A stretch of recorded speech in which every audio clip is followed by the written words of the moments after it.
Hello बच्चों party, कैसे हैं आप लोग? बहुत ही अच्छे होंगे ऐसा मैं उम्मीद करता हूं। तो आप लोग के लिए एक स्पेशल अनाउंसमेंट करने वाला हूं बेटा।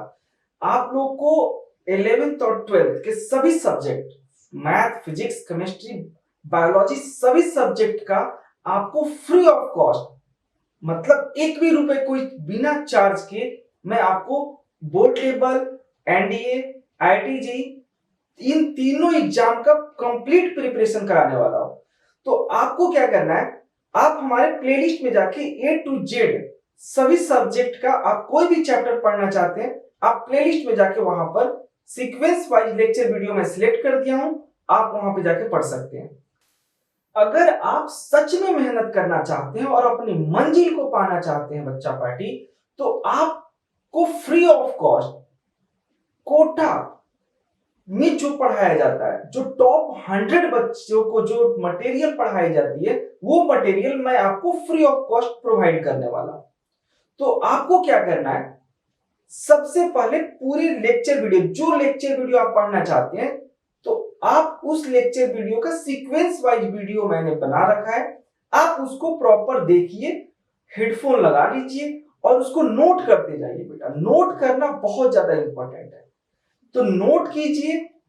और आप नोट करके आपका जब चैप्टर कंप्लीट हो जाए, तो आपको डिस्क्रिप्शन बॉक्स में मैं नंबर दे दिया हूं, आप उस नंबर पे कॉल कर सकते हैं और आप वहां पर test series free of cost दे सकते हैं, जो कि क्रॉस इंडिया के लेवल पे है। इंडिया के सभी जगह के बच्चे टेस्ट वहां देते हैं और आप वहां पे रैंक भी पा सकते हैं। तो ये दो बातें बहुत इंपॉर्टेंट है, एक तो मटेरियल फ्री आपको हम दे रहे हैं, दूसरा बात कि आपको टेस्ट सीरीज भी फ्री है, कोई 1 रुपए का भी चार्ज हम नहीं कर रहे हैं, फ्री ऑफ कॉस्ट आपके लिए मैं ला रहा हूं बेटा। ये जो जितने भी इंडिया में कोचिंग है, कोचिंग के नाम पे ही पेरेंट्स डर जाते हैं, लाखों लाखों रुपए लिए जाते हैं आपसे, और मटेरियल के नाम पे क्या दिया जाता है आपको भी पता है। मैं आपको बेस्ट मटेरियल प्रोवाइड करूंगा।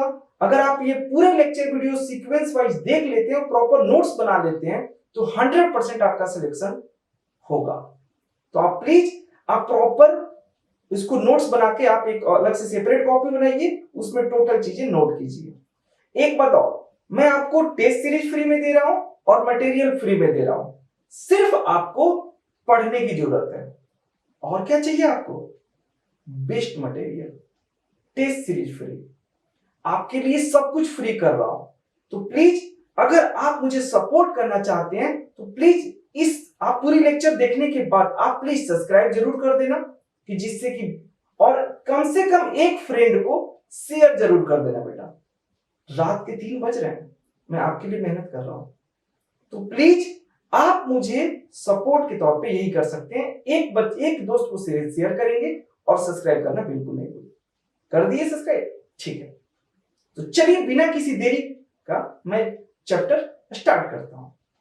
हमारा क्वेश्चन है, a particle of mass 50 gram moves on a straight line, the variation of speed with time is shown in figure, find the force acting on the particle at t equals to 2, 4 and 6 seconds.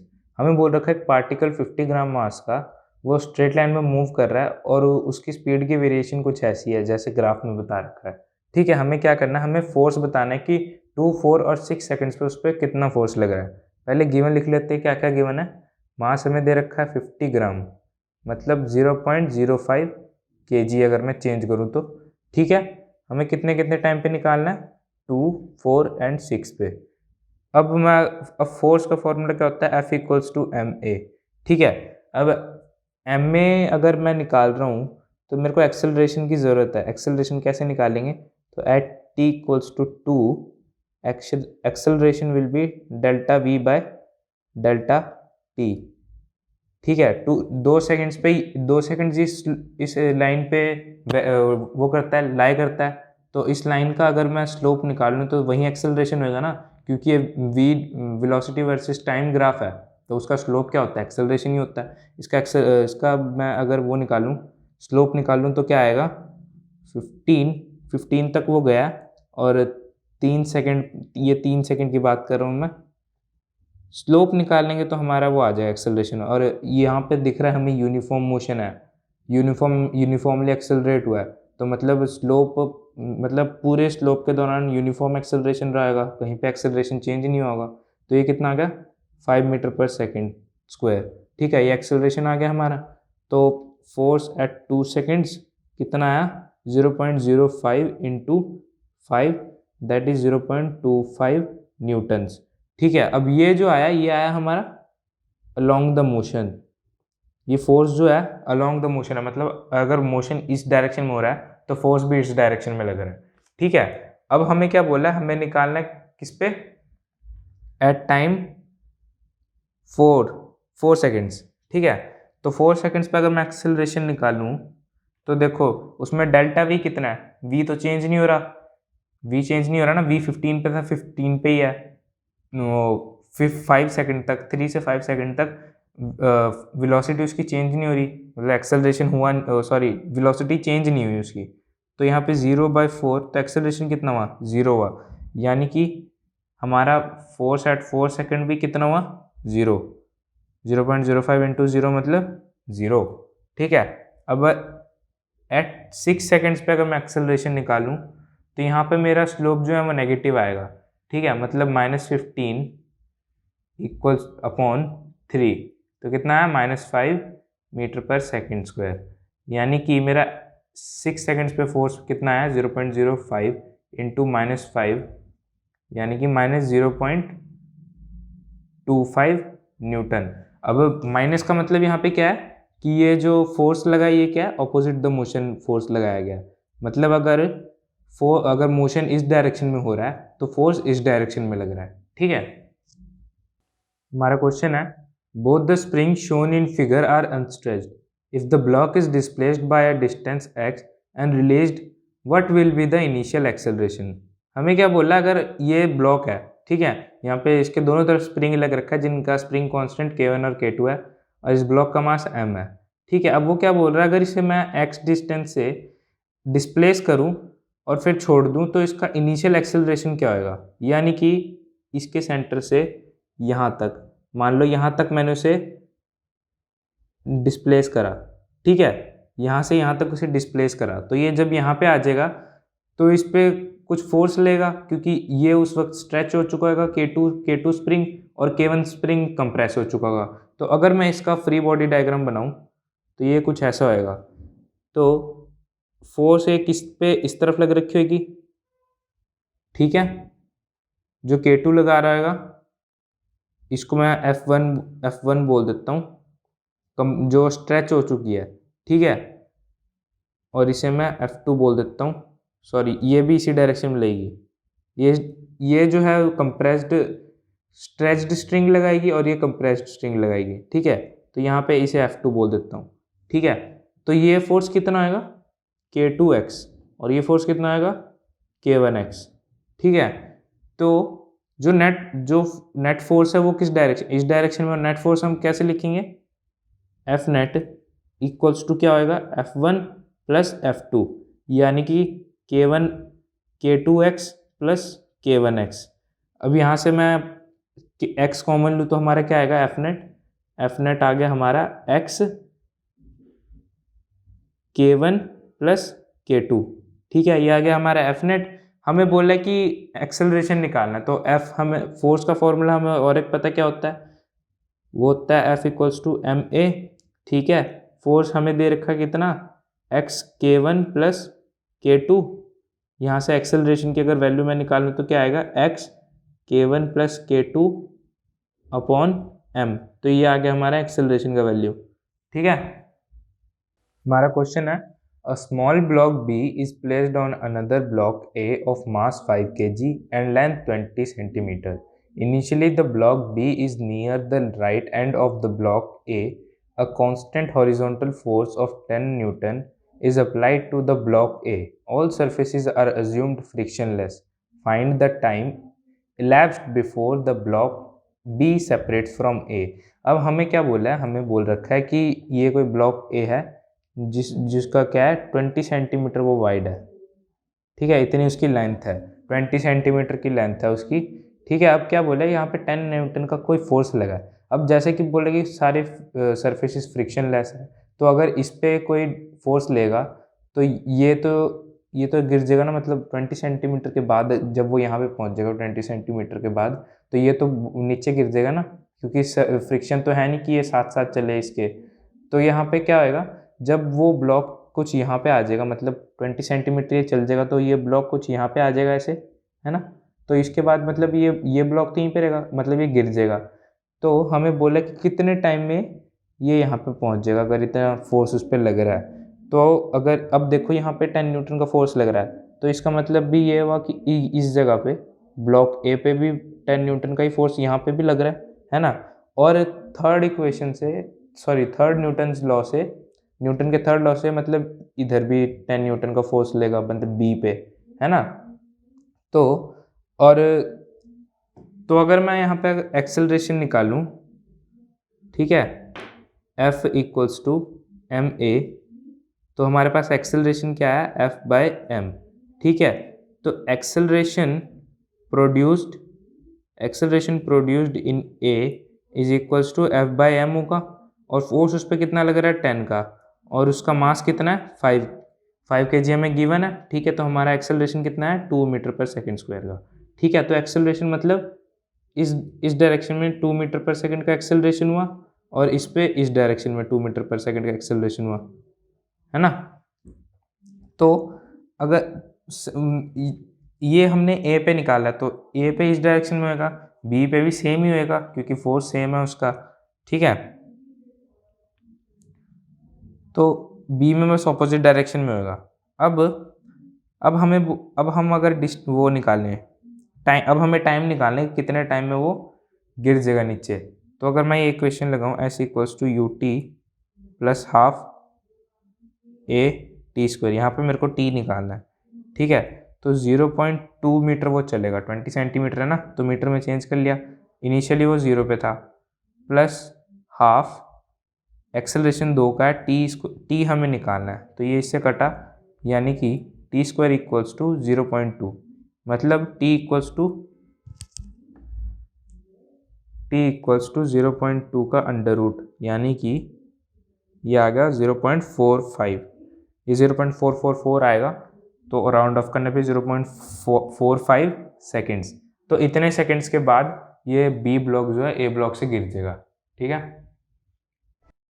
हमारा question है, a man has fallen into a ditch of width d and two of his friend are slowly pulling him out using a light rope and two fixed pulleys, so show that the force assumed equal for both the friends exerted by each friend on the rope increases as the man moves up, find the force when the man is at a depth h, ठीक है। अब यहाँ पे क्या बोला है, एक बंदा है, वो ऐसे किसी डिच में गिर गया, यानी कि गड्ढे में गिर गया, ठीक है, ये गड्ढा है, और यहाँ पे उसके दो दोस्त हैं ऊपर जो पुली सिस्टम की मदद से उसे बाहर निकाल रहे हैं, ठीक है। तो ऐसा, तो यहाँ पे कुछ ऐसा है कि ये है वो पुली सिस्टम, ठीक है। यहाँ पे वो बंदा उसकी मदद से ऊपर आ रहा है, ठीक है। अब ये क्या, अब यहाँ से ये जो रोप्स हैं ये एच हाइट पे है यहाँ से, ठीक है, और इसकी ये वाइड कितना है, डी वाइड है, डिच, ठीक है। अब यहाँ पे क्या बोला, हमें बताना है, पहले तो बताना है कि जो फोर्स है, फोर्स जो है वो इन्वर्सली प्रोपोर्शनल है हाइट के, मतलब हाइट जितनी, ये वाली हाइट जितनी कम होगी, मतलब एच जितना कम होएगा फोर्स उतना ज़्यादा बढ़ेगा, और हमें फोर्स निकालना है मतलब एच पे हमें फोर्स निकालना है, ठीक है। तो यहाँ पे क्या करता हूँ मैं, यहाँ पे देखो, यहाँ पे इधर इधर टेंशन लगेगी जब वो फोर्स लगाएंगे, है ना। जब वो इस दोनों तरफ दोनों फोर्स लगाएंगे, और दोनों के लिए सेम फोर्स बोला है हमें क्वेश्चन में, तो यहाँ पे टेंशन बनेगी, और जो टेंशन होएगी वही फोर्स होएगी, तो जितनी टेंशन होएगी उतनी ही फोर्स होएगी, जितनी फोर्स वो खींचेगा उतनी टेंशन उस पर रोप पे आएगी, तो हमें वही बताना है। तो यहाँ पे मैं क्या करता हूँ, अगर मैं इसका फ्री बॉडी डायग्राम बनाऊँ, तो मान लो ये मैन है, ठीक है, इधर टेंशन लग रहा है उस पर, और इधर टेंशन लग रहा है ना, ठीक है। अब यहाँ इसकी, और यहाँ से कितना है, ये हाइट है इसकी इतनी, ठीक है, और यहाँ पे नीचे उसको क्या लग रहा है, mg, ठीक है, यहाँ पे mg लग रहा है। और अगर मैं यहाँ से एक परपेंडिकुलर बनाऊँ, इस एंगल को मैं थीटा मान लेता हूँ, सेम इस एंगल को भी थीटा मान लेता हूँ मैं, ठीक है। अब यहाँ से इसकी कितनी डिस्टेंस है, d/2, ये पूरा अगर d है तो यहाँ से इतना d/2 होएगा ना, है ना, ये t है, ये भी t है, ठीक है। अब मेरे को क्या बोला है कि मेरे को प्रूव करना है, तो मैं क्या करता हूँ, अब इसका अगर मैं वो बनाऊँ, अगर हाँ, अब इसको देखो, ये जो t है इसको अगर मैं रिजॉल्व करूँ तो इस डायरेक्शन में जो होगा इसका क्या होएगा, t cos थीटा, और इसको भी अगर रिजॉल्व करूँगा तो इसी डायरेक्शन में इसका भी t cos थीटा होएगा एक, ये वाला t cos थीटा इसका, और इसको रिजॉल्व करूँगा तो इधर t cos थीटा, है ना। तो अगर अब ये दोनों इक्वल्स टू ये, ठीक है, तो t cos theta plus t cos theta equals to कितना, mg, ठीक है। तो ये 2t cos थीटा हो गया, तो यहाँ से t अगर मैं निकालूँ, mg अपॉन 2 cos थीटा। अब देखो जो हमारा पहला पार्ट है वो, हमारा जो पहला पार्ट है वो क्या हो गया, वो हो गया, प्रूव हो गया। देखो कैसे प्रूव हुआ, हमें बोला कि जैसे जैसे फोर्स बढ़ेगा, जैसे जैसे जैसे हाइट कम होगी वैसे वैसे फोर्स बढ़ना चाहिए। तो यहाँ पे देखो अगर हाइट जैसे जैसे कम होगी तो एंगल भी बढ़ेगा, एंगल बढ़ेगा तो हमारा टेंशन कम होगा, तो इसका मतलब क्या हुआ, सॉरी, एंगल बढ़ेगा, एंगल कम होगा तो हमारा फोर्स भी ज़्यादा, टेंशन बढ़ेगा तो फोर्स भी बढ़ेगा, है ना। तो इससे क्या प्रूव हुआ कि ये इन दोनों इन्वर्सली प्रोपोर्शनल है, ठीक है। अब मैं क्या करता हूँ, अब अगर ये वाला ट्रायंगल देखो, इसकी बात कर रहा हूँ मैं, जैसे ये h हो गया हमारा, ठीक है, ये d/2 हो गया यहाँ से, और ये थीटा हो गया। तो अगर मैं ये यहाँ पे अगर वैल्यू निकालनी है मैंने, तो यहाँ से अगर मैं cos थीटा की वैल्यू निकालूँ इसको यूज़ करके, तो कितना आएगा, h, और ये अपॉन, इसको कैसे निकालेंगे, d²/4 प्लस h का स्क्वायर होल अंडर रूट, ये cos थीटा की वैल्यू होगी। अब इसको अगर मैं पुट कर दूँ यहाँ पे, तो mg upon 2h/d²/4 plus h square under root, ठीक है। यहाँ से t की वैल्यू आएगी mg upon 2h/d² plus 4h square under root upon 2, ठीक है। अब यहाँ से t की कितनी वैल्यू आ गई, t की वैल्यू आ गई mg/4h d² plus 4h square whole under root, ठीक है। ये आ गया हमारा t। अब ये जो t है वही फोर्स के इक्वल है, तो आगे हमारा फोर्स की कितना फोर्स उनको लग रहा है उसको उठाने में, है ना। हमारा क्वेश्चन है, the elevator shown in figure is descending with an acceleration of 2 metre per second square, the mass of the block A is 0.5 kg, what force is exerted by the block A on the block B. हमें बोलना है, हमें बताया कि ये कोई elevator है जो डिसेंड कर रहा है 2 मीटर पर सेकेंड स्क्वायर की एक्सेलरेशन से, ठीक है। हमें ए का मास दे रखा है और हमें बताना है कि what force exerted by the block ए, मतलब ए बी पे कितना फोर्स लगा रहा है। अब देखो मास हमें ए का कितना दे रखा है, 0.5 kg। अब यहाँ पे हम क्या कर सकते हैं, हम इस क्वेश्चन को दो तरीके से कर सकते हैं। कैसे, एक तो हम ऐसे कर सकते हैं, हमारा ऑब्जर्वर बाहर है, वो बाहर से इस पूरे सिनेरियो को देख रहा है, और एक क्या कर सकते हैं हम कि एक हमारा ऑब्जर्वर अंदर है, उसमें उस केस में हमें क्या करना पड़ेगा, हमें स्यूडो फोर्स का इस्तेमाल करना पड़ेगा। तो अगर हम इस स्यूडो फोर्स का इस्तेमाल करें तो वो हमारे लिए ज़्यादा आसान होएगा और वो ज़्यादा एक्यूरेट भी माना जाता है, ठीक है। तो अगर मैं स्यूडो फोर्स का एग्जांपल लूँ, स्यूडो फोर्स की मदद से करूँ, इसका फ्री बॉडी डायग्राम बनाते हैं ए का। तो 0.5 का मास है ए, ठीक है। तो इसमें ये mg लगेगा इधर, है ना, नीचे की तरफ mg लगेगा, और नीचे से ऊपर की तरफ b उस पर एक नॉर्मल रिएक्शन लगा रहा होगा, है ना। इसको मैं n बोल देता हूँ नॉर्मल रिएक्शन को। अब देखो हमें पता है कि जो एक्सेलरेशन है वो नीचे की तरफ है, तो हमारा स्यूडो फोर्स कहाँ होएगा, और स्यूडो फोर्स कहाँ होएगा हमारा ऊपर की तरफ, है ना। तो ये सूडो फोर्स हमारा क्या होगा, एम ए, है ना। तो अब इसको मैं सॉल्व करूं तो क्या आएगा, 0.5 ए प्लस एन इक्वल्स टू 0.5 जी। ठीक है, ये याद रखना कि सूडो फोर्स हमेशा ऑपोजिट लगता है जब एक्सेलरेशन होता है, और जब डिसेलरेशन होता है तो सेम डायरेक्शन में होता है मोशन के। ठीक है, जैसे यहाँ पे मोशन तो नीचे की डायरेक्शन में हो रहा था पर, और एक्सेलरेशन बोल रखा था तो ऑपोजिट डायरेक्शन में होएगा हमारा सूडो फोर्स।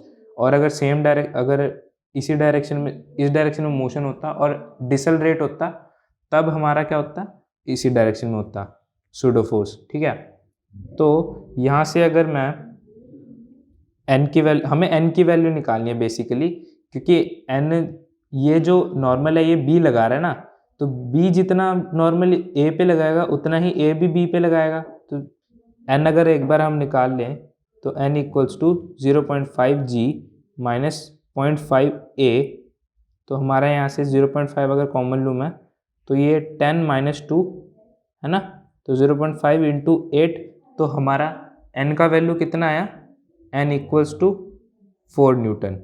ठीक है, तो ये आ गया force exerted by block A on block B. ठीक है, हमारा क्वेश्चन है, a person is standing on a weighing machine and placed on the floor of an elevator. The elevator starts going up with some acceleration, moves with a uniform velocity for a while, and finally decelerates to stop. The maximum and the minimum weights recorded are 72 kg and 60 kg. Assuming that the magnitudes of the acceleration and the deceleration are the same, find true weight of the person and the magnitude of the acceleration. हमें यहाँ पे क्या बोल रहा है कि यहाँ पे कोई एलिवेटर में, ये कोई एलिवेटर में एक बंदा खड़ा है वेइंग मशीन के ऊपर। ठीक है, वेइंग मशीन के ऊपर कोई बंदा खड़ा है और क्या बोल रहा है, अलग अलग केसेस हैं कि एक बार वो यूनिफॉर्मली एक्सेलरेट होता है, ठीक है, उसके बाद थोड़ी देर तक वो यूनिफॉर्म स्पीड से चलता है यानी कि एक्सेलरेशन 0, उसके बाद क्या होता है, डिसेलरेट करता है वो, ठीक है, फिर रुक जाता है। अब यहाँ पे क्या, अब उसने बोला कि मैक्सिमम वेट कितना रिकॉर्ड करा गया, 72 kg। ठीक है, और मिनिमम वेट कितना रिकॉर्ड करा गया, 60 kg। अब हमें क्या करना है, हमें बताना है ट्रू वेट उसका क्या है और मैग्नीट्यूड ऑफ एक्सेलरेशन, मतलब कितने एक्सेलरेशन से वो जा रहा था। तो यहाँ पे अगर मैं फ्री बॉडी डायग्राम बनाऊँगा अलग अलग केसेस के, तो ये बंदे का मास होगा कुछ, अज्यूम कर लेता हूँ मैं उसका एम मास है। ठीक है, तो नीचे की तरफ उसे एम जी लगेगा। ठीक है, और वेइंग मशीन उसे कुछ रिएक्शन दे रही होगी, नॉर्मल रिएक्शन जिसे मैं आर बोल देता हूँ। ठीक है, और अब एक्सेलरेशन हो रहा है अपवर्ड, ऊपर की डायरेक्शन में, है ना, मतलब मोशन ऊपर की डायरेक्शन में हो रहा है, ए से एक्सेलरेट कर रहा है। तो यहाँ पे स्यूडो फोर्स किस डायरेक्शन में लगेगा, ऑपोजिट डायरेक्शन में, यानी कि इधर कितना, एम ए। ठीक है, अब देखो अगले केस में क्या है, अगले केस में एम जी उसके नीचे फोर्स लग रहा है और वेइंग मशीन उसे आर रिएक्शन दे रही है, नॉर्मल रिएक्शन, एक्सेलरेशन 0 का है, तो स्यूडो फोर्स कोई होगा नहीं। ठीक है, अब थर्ड केस देखते हैं। थर्ड केस में क्या है, नीचे एम जी लगेगा, ठीक है, वेइंग मशीन कुछ रिएक्शन देगी। अब यहाँ पे डिसेलरेशन हो रहा है इस डायरेक्शन में। अब डिसेलरेशन में मोशन के डायरेक्शन में स्यूडो फोर्स लगती है, तो ये रहा स्यूडो फोर्स एम ए। ठीक है, अब इन सब की अगर मैं इक्वेशंस लिखूं तो R equals to M G plus m a होगा, यहाँ पे होगा R equals to M g, और यहाँ पे होगा R equals to M g minus m a. ठीक है, अब यहाँ पे देखो ये वाली जो वैल्यू आएगी यहाँ पे नॉर्मल रिएक्शन की, देखो नॉर्मल रिएक्शन जो होएगा वही वेट होएगा। ठीक है, क्योंकि जो नॉर्मल रिएक्शन वेइंग मशीन लगा रहा है उतना ही फोर्स इस पे वेइंग मशीन पे लग रहा है, और जितना फोर्स वेइंग मशीन पे लग रहा है उतना ही उसका वेट होएगा। ठीक है, इतना ही रीडिंग शो करेगा वेइंग मशीन में जितना फोर्स लगाएगा वेइंग मशीन में। तो यहाँ से ये वाला जो रिएक्शन आएगा ये क्या होगा, ये वाला मैक्स होएगा। ठीक है, और ये वाला क्या होगा, मिनिमम। ठीक है, और ये क्या होगा, ये होगा ट्रू वेट। ठीक है, ये ट्रू वेट होएगा। तो मैं अगर मैं इसमें लिखूं, अगर मैं इसको लिखूं वैल्यूज पुट करके, तो क्या होएगा, ये होगा R equals to M G plus A 72, ये होगा 72 ना, हमें दे रखा मैक्सिमम वेट कितना है 72 है, इसको मैं इक्वेशन 1 मान लेता हूँ, ठीक है। और इसको अगर मैं लिखूँ यहाँ पे ये कुछ होएगा g माइनस ए, ठीक है, और कितना है मिनिमम 60 है, इसको मैं सेकंड इक्वेशन मान लेता हूँ, ठीक है। अब मैं अगर फर्स्ट इक्वेशन और सेकंड इक्वेशन को ऐड कर दूँ तो यहाँ पे मेरा क्या आएगा, ये हो जाएगा m ji plus m a plus m g minus m a equals to 72 plus 60, कितना हुआ, ये एम ए से एम ए कट गया, 2 एम जी बाय ये कितना हुआ 132, तो एम जी कितना आया हमारा 66, तो एम जी हमारा 66 है, एम जी क्या था हमारा ट्रू वेट था, तो ये वाला जो आया हमारा, ये आ गया हमारा ट्रू वेट, ठीक है। अब हमारा ट्रू वेट आ गया, अब हमें क्या करना है, एक्सेलरेशन निकालना है। एक्सेलरेशन निकालने के लिए मैं क्या करूँगा, मैं फर्स्ट इक्वेशन और सेकंड इक्वेशन को माइनस कर देता हूँ, तो ये हो जाएगा m ji plus m a minus m ji plus m a equals to 72 minus 60, तो ये कितना आ गया 2 एम ए इक्वल्स टू 12, यानी कि एम ए इक्वल्स टू कितना आ गया 6, ठीक है, ये 6 एम ए 6 आ गया। अब मैं करता हूँ इस इक्वेशन को थर्ड इक्वेशन मान लेता हूँ और इस इक्वेशन को फोर्थ इक्वेशन मान लेता हूँ। अब मैं 4/3 कर देता हूँ, ठीक है। ये जब करूँगा तो क्या आएगा, m a by m g equals to 6/66 होएगा, है ना, ये 66 था और ये 6 था, तो यहाँ पे क्या करूँगा मैं, एम से एम कट गया, यहाँ से ए की वैल्यू आ जाएगी मेरी कितनी 6/66 इंटू जी। अब जी की वैल्यू हमें दे रखी है 6/66 इंटू 9.9, इसको सॉल्व करने पे हमारा ए का वैल्यू क्या आएगा, ए का वैल्यू आ जाएगा हमारा 0.9 मीटर पर सेकेंड स्क्वायर, ये आ गया हमारा एक्सेलरेशन, ठीक है। हमारा क्वेश्चन है, in a simple Atwood machine two unequal masses m1 and m2 are connected by a string going over a clamped light smooth pulley in a typical arrangement. m1 equals to 300 gram and m2 equals to 600 grams. The system is released from rest. Find the distance traveled by the first block in the first 2 seconds. Find the tension in the string. Find the force exerted by the clamp on the pulley. पहले हम लिख लेते हैं हमें क्या क्या given है।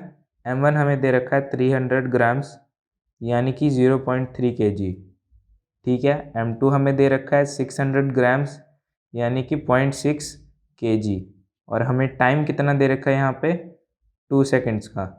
अब हमें बोला कि find the distance travelled by the first block in the first 2 seconds, यानी कि जो हमारा ये फर्स्ट ब्लॉक है इसका हमें डिस्टेंस निकालना है कि ये पहले 2 सेकंड्स में कितना डिस्टेंस ट्रैवल कर लेगा। अब डिस्टेंस निकालने के लिए हमें क्या करना पड़ेगा, हमें एक्सेलरेशन निकालना पड़ेगा। एक्सेलरेशन कैसे निकालेंगे, अब देखो इसमें अगर मैं लिखूँ, एक तो इस पर टेंशन एक्ट कर रहा है यहाँ पे स्ट्रिंग में, ठीक है। अब हमारा m2 जो है m2 is greater than m1, ठीक है। m2 बड़ा है तो उसकी वजह से हमारा मोशन कैसे होएगा, इधर, मतलब ये इस तरफ को जाएगा, मतलब इस स्ट्रिंग में एक्सेलरेशन इधर होएगा और इधर एक्सेलरेशन ऐसे होएगा, ठीक है। अब अगर मैं m1 के लिए इक्वेशंस लिखूं, पहले इसकी फ्री बॉडी डायग्राम बना लेते हैं m1 के लिए। तो टेंशन कुछ ऐसे है, ये m1g, ठीक है, और एक्सेलरेशन यहाँ ऊपर की तरफ है। इसके लिए अगर मैं इक्वेशन लिखूं तो ये होएगा t minus m1g equals to m1a, इसको मैं फर्स्ट इक्वेशन मान लेता हूँ। अब m2 के लिए अगर मैं लिखूं तो t इक्वल्स टू m2g, और एक्सेलरेशन हमारा इस डायरेक्शन में। यहाँ पे अगर मैं लिखूँ तो m2g minus t equals to कितना हुआ m2a, ये हो गया हमारा सेकंड इक्वेशन, ठीक है। ये आ गया हमारा सेकंड इक्वेशन। अब क्या करेंगे, अब हमें एक्सेलरेशन निकालना है, तो क्या करेंगे, फर्स्ट और सेकंड इक्वेशन को ऐड कर देंगे। तो ऐड करके क्या आएगा हमारा आएगा m2g minus m1g equals to m1a plus m2a, है ना। ये t से t तो कट जाएगा, उसके बाद यहाँ से m2 minus m1, g common आ गया इनमें से, और इधर से a कॉमन आ गया। हमें निकालना है a, तो a की वैल्यू हमारे पास कितनी आई, m2 minus m1 upon m1 plus m2 into जी।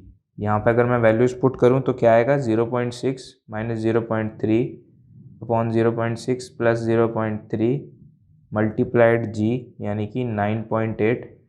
यह आ जाएगा मेरे पास 0.3 अपॉन 0.9 इंटू 9.8। इसको डिवाइड करने पे हमारे पास आएगा 9.8 अपॉन 3। ठीक है, तो इसको सॉल्व करने पे हमारे पास हमारा एक्सेलरेशन कितना आया, एक्सेलरेशन आ गया मेरा 3.27 मीटर पर सेकेंड स्क्वायर। ठीक है, ये आ गया मेरा एक्सेलरेशन। अब मैं क्या करूँगा, अब ए पार्ट निकालते हैं। हमारे पास एक्सेलरेशन आ चुका है, ठीक है, तो हम डिस्टेंस भी निकाल सकते हैं एक्सेलरेशन की मदद से। अब तो अगर मैं सेकंड इक्वेशन यूज़ करूँ मोशन की, हाफ ए टी स्क्वायर, ठीक है, तो मेरे को डिस्टेंस निकालना है। इनिशियली वो 0 पे था, तो हाफ एक्सेलरेशन मेरे को पता लगा कितना है, 3.27 टाइम हमें 2 सेकंड्स का दे रखा है स्क्वायर।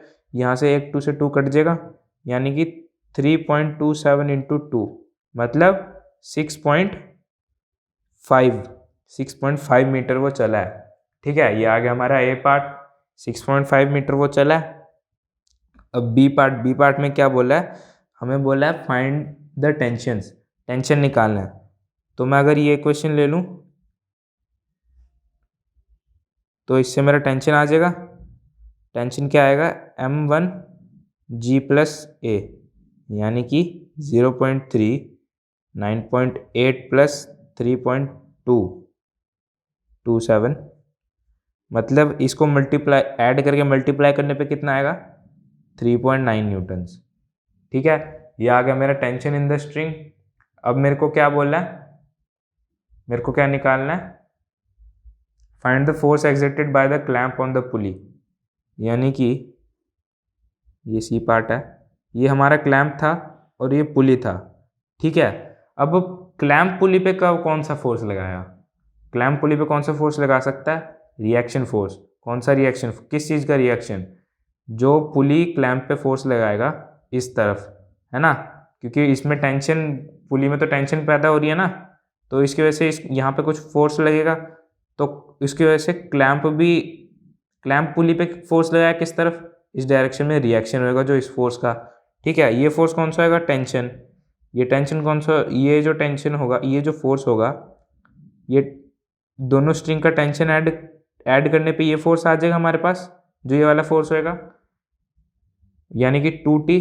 अब टेंशन हमारे पास कितना आया था, 3.9, यानी कि हमारा आंसर यहाँ से कितना है, 2 इंटू 3.9 हमारा कितना आ गया, 7.8 न्यूटन्स। ठीक है, ये होगा हमारा क्वेश्चन।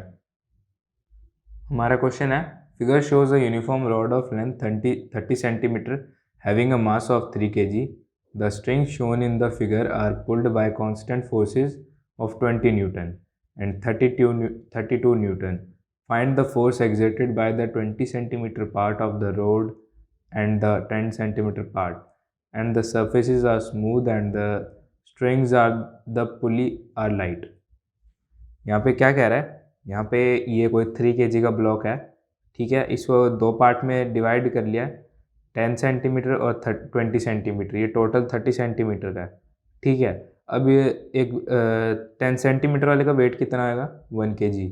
ठीक है, और 20 सेंटीमीटर वाले का वेट कितना आएगा, 2 kg। कॉमन सेंस है, अगर ये पूरे 3 kg का है और 30 सेंटीमीटर का है, तो 10 सेंटीमीटर में 1 kg जाएगा और 20 सेंटीमीटर में 2 kg जाएगा, है ना। हमें बोला क्या है, हमें ये फोर्स निकालना है जो इन दोनों के बीच में कॉन्टैक्ट फोर्स लेगा, ये वाला फोर्स, कि एक फोर्स से यही से खींचेगा, एक फोर्स से यही से खींचेगा, और वो फोर्स बताना है हमें। ठीक है, तो अब अगर मैं 3 kg वाले, अगर मैं इस पूरे ब्लॉक की बात करूं, मतलब इस पूरे ब्लॉक को अगर मैं लूं, कितना है ये, 3 kg। ठीक है, तो इसे इस तरफ एक 32 न्यूटन का फोर्स मिल रहा है और इस तरफ 20 न्यूटन का फोर्स मिल रहा है। तो ऑब्वियस ही बात है ये इधर जाएगा, एक्सेलरेशन इसका इस तरफ को होएगा। ठीक है, अब अगर इसके लिए मैं एफ नेट लिखूँ कितना होगा, तो वो आएगा 32 माइनस 20 इक्वल्स टू 12, यानी कि 12 इक्वल्स टू एम ए, यानी कि एक्सेलरेशन कितना हुआ इसका 12 बाय मास कितना है 3, यानी कि 4 मीटर पर सेकंड स्क्वायर का इसका हो गया एक्सेलरेशन। अब हमें क्या बताना है, हमें निकालना कॉन्टैक्ट फोर्स। तो अगर मैं ये 20 सेंटीमीटर यानी कि 2 kg वाला ब्लॉक लूँ, ये रहा 2 kg का ब्लॉक, एक्सेलरेशन इसका इस तरफ को है, फोर्स इसकी एक 32 न्यूटन की इस तरफ को लग रही है, और यहाँ पे कॉन्टैक्ट फोर्स F है। अगर मैं इसके लिए इक्वेशन लिखूँ तो 32 minus F equals to m a, है ना, यही होगी। मेरे को क्या निकालना है, F निकालना है, यानी कि m a plus 32 minus m a होगा, 32 माइनस एम ए। तो F हमारे यहाँ से कितना आ गया, F हमारा आया F equals to 32 minus mass 2 into acceleration 4 का है, यानी कि 32 माइनस 8 24 न्यूटन का उनके बीच में कॉन्टैक्ट फोर्स होएगा। ठीक है, हमारा क्वेश्चन है consider the situation shown in figure, all the surfaces are frictionless and the string and the pulley are light, find the magnitude of the acceleration of the two blocks. हमारा question है, ये एक bench है, ठीक है, यहाँ पे ये पुली सिस्टम बना रखा है, हमें बोला है कि इन दोनों ब्लॉक्स का एक्सेलरेशन निकालना है। अब अगर आप देखोगे तो दोनों ब्लॉक्स का वेट सेम है, तो हमें पता कैसे लगेगा कि किस तरफ एक्सेलरेशन होगा। तो एक्सेलरेशन निकालने के लिए हमें देखना पड़ेगा कि किस तरफ कौन सा कंपोनेंट एक्ट कर रहा है। तो मैं अगर इस एंगल को थीटा मान लूँ और इस एंगल को अल्फ़ा मान लूँ, तो हमारा देखो इधर एक एम जी आएगा, है ना, और एक इसका एम जी इधर आएगा, और इस स्ट्रिंग में एक टेंशन होगा इस डायरेक्शन में। अब इन दोनों का अलग अलग मैं अगर एफ बी डी बनाऊँ, तो ये फर्स्ट वाले का बना रहा हूँ, एम जी इस डायरेक्शन में होगा, इसको अगर रिजॉल्व करूँ तो इस डायरेक्शन यहाँ पे थीटा था, तो इसको अगर इस डायरेक्शन में एक कंपोनेंट बनाऊँ तो ये एंगल भी थीटा होगा ना, तो ये एंगल थीटा हो गया मेरा, तो ये हो गया एम जी कॉस थीटा, और ये हो गया एम जी साइन थीटा, और इस डायरेक्शन में मेरा टेंशन है इसमें। ठीक है, अब यहाँ पे दूसरे मास की अगर मैं बात करूँ तो ये रहा मेरा एम जी, ठीक है, और इसको अगर रिजॉल्व करूँगा तो ऐसे कंपोनेंट्स आएंगे। अब मेरा ये एंगल क्या है, ये अल्फ़ा एंगल है, यहाँ पे ये एंगल अल्फ़ा, तो ये एंगल भी अल्फ़ा होएगा, है ना, तो ये क्या हो गया मेरा एम जी कॉस अल्फ़ा, और ये हो गया एम जी साइन अल्फ़ा, और यहाँ पे टेंशन मेरी किस डायरेक्शन में है, इस डायरेक्शन में टेंशन है। ठीक है, अब देखो, अब जो हमारा जो भी मोशन होगा वो किन कंपोनेंट्स की वजह से होगा, इन कंपोनेंट्स की वजह से तो नहीं होगा ना मोशन, इसी कंपोनेंट की वजह से होगा। मतलब जो इस वाले में साइन थीटा वाला और इस वाले में साइन अल्फ़ा वाला, है ना, तो हमें ये देखना पड़ेगा कि एम जी साइन थीटा ज़्यादा बड़ा है या फिर एम जी साइन अल्फ़ा। तो एम जी साइन अल्फ़ा में अगर मैं देखूँ, मेरा साइन थीटा कितना है एम जी साइन अल्फ़ा में, एम जी साइन थीटा कितना है मेरा, साइन थीटा क्या होता है, sine theta equals to p by h, perpendicular कितना है 4, हाइपोटेन्यूज 5, परपेंडिकुलर 4 हो गया, हाइपोटेन्यूज 5 होगा थीटा एंगल के लिए। सिमिलरली अल्फा एंगल के लिए हमारा परपेंडिकुलर क्या हुआ 3 हो गया, और हाइपोटेन्यूज क्या हुआ 5 हो गया, है ना। तो यहाँ पे एम जी साइन थीटा मेरा कितना हो गया, m g equals to M g 4/5, और similarly m g sine alpha मेरा क्या हुआ एम जी 3/5, क्योंकि यहाँ पे साइन अल्फा कितना है 3/5 है। अब यहाँ पे देखो, यहाँ पे आपको देख के साफ साफ पता लग जाएगा कि कौन सा ज़्यादा बड़ा है, एम जी 4/5 ज़्यादा बड़ा है, एम जी 3/5, एम जी 4/5 ज़्यादा बड़ा है, तो इसका मतलब क्या हुआ, एक्सेलरेशन मतलब मोशन किस डायरेक्शन में होगा, इस डायरेक्शन में, तो इस डायरेक्शन में हमारा एक्सेलरेशन आएगा। ठीक है, अब तो बहुत आसान है, अब तो कर सकते हैं हम, है ना। अब इक्वेशंस लिख लेते हैं इन सब के लिए अलग अलग, तो m g 4/5 minus t equals to m a, है ना, यही होगा ना, इसको मैं इक्वेशन 1 मान लेता हूँ। और T minus m g 3/5 equals to m a. इसको मैं सेकंड इक्वेशन मान लेता हूँ। अब फर्स्ट और सेकंड इक्वेशन को अगर मैं ऐड करूँ तो क्या आएगा, m g 4/5 minus m g 3/5 equals to 2ma। T से टी कट जाएगा और ये दोनों ma ऐड हो जाएंगे, है ना। अब यहाँ से अगर मैं आगे सॉल्व करूँ तो इन सब से m तो कैंसिल हो गए, है ना। तो यहाँ पे अगर मैं एलसीएम लूँ 4g minus 3g/5 equals to 2a। यहाँ से मेरे a की वैल्यू क्या आई, a की वैल्यू आई मेरी g/10। ठीक है, तो एक्सेलरेशन दोनों ब्लॉक्स के लिए g/10 आया। हमारा क्वेश्चन है let m1 equals to 1 kg, m2 equals to 2 kg and m3 equals to 3 kg। In figure find the acceleration of m1, m2, m3। The string from the upper pulley to m1 is 20 centimeter. When the system is released from rest, how long will it take before m1 strikes the pulley? अब देखो ये हमारा constraint motion का question है। यहाँ पे हमें क्या बोल रखा है, ये कि हमें यहाँ पे बोल रखा है कि यहाँ से यहाँ तक डिस्टेंस कितना है, 20 सेंटीमीटर दे रखा है। ये m1 है, ये m2 है, ये m3 है। अब क्या बोल रहा है कि हमें इस पूरे m1, m2 और m3 का एक्सेलरेशन निकालना है कि इनके क्या क्या एक्सेलरेशन होंगे। ठीक है, अब देखो जब इसको रेस्ट से छोड़ेंगे तो ये पूरा सिस्टम ऐसे कुछ जाएगा ना, ये ऊपर जाएगा और ये कुछ नीचे जाएगा। तो मैं क्या करता हूँ, मैं इसे इतना डिस्प्लेस करा देता हूँ। मान लो ये यहाँ से यहाँ तक पहुँच गया हो, ठीक है, इसको मैं x1 बोल देता हूँ। मतलब ये यहाँ से यहाँ पे था, ये यहाँ पे पहुँच गया हो, ठीक है, और ये भी नीचे जाएगा कुछ।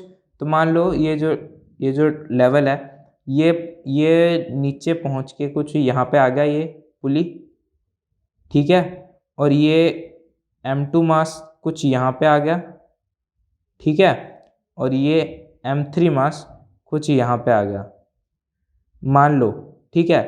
तो ये जो नीचे आएगा यहाँ पे, इसको ये देखो, ये यहाँ से यहाँ तक कितना नीचे आएगा, x3।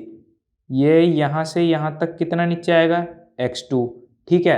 और वहीं दोनों तरफ से इधर भी ये x1 ही चलेगा, पुली इधर से, और इधर भी x1 ही चलेगा, है ना। तो ये जो x1 चला, ये 2 बारी x चल गया ना, मतलब यहाँ से जो चला x1 इधर से, x1 इधर से, मतलब इसका और इसका, तो मतलब ये 2x चल चुका है। तो मैं अगर इसकी इक्वेशन लिखूँ 2x1 equals to x2 plus x3। अब देखो ये जो हमारा इक्वेशन है, अगर मैं इसको एक बार डिफ्रेंशिएट करूँ तो ये क्या हो जाएगा, ये मेरा वेलोसिटी में रिलेशन आ जाएगा, ठीक है। अगर उसके बाद अगर मैं और एक बार इसका वो कर दूँ डिफ्रेंशिएशन, तो क्या आ जाएगा, एक्सेलरेशन में आ जाएगा, जो कि क्या बनेगा 2a1 equals to a2 plus a3, ठीक है। इसको मैं क्या बोल देता हूँ, इसको मैं इक्वेशन नंबर 1 बोल देता हूँ, ठीक है। अब अगर ये थोड़ा हौच पौच हो गया, इसको अगर मैं फिर से ढंग से बनाऊँ, अगर 1 मिनट में इसे ढंग से बना लेता हूँ। ये हमारा पहले वाला पुली, ये हमारा मास m1, ये हमारा दूसरा पुली, ये मास m2 और ये मास m3, ठीक है। ये हमारा एक नया पुली बन गया साफ सुथरा। अब यहाँ पे क्या है, यहाँ पे इसका एक टेंशन है और एक टेंशन यहाँ पे इसका, ठीक है। ये यहाँ से 20 सेंटीमीटर था, यहाँ पे भी कुछ टेंशन होएगा।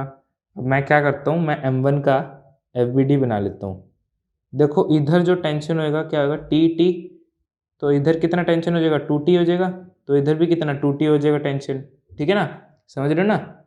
तो ये m1 ऊपर, ये 2T आ गया और यहाँ नीचे m1g, और एक्सेलरेशन इसका कहाँ होएगा, a1।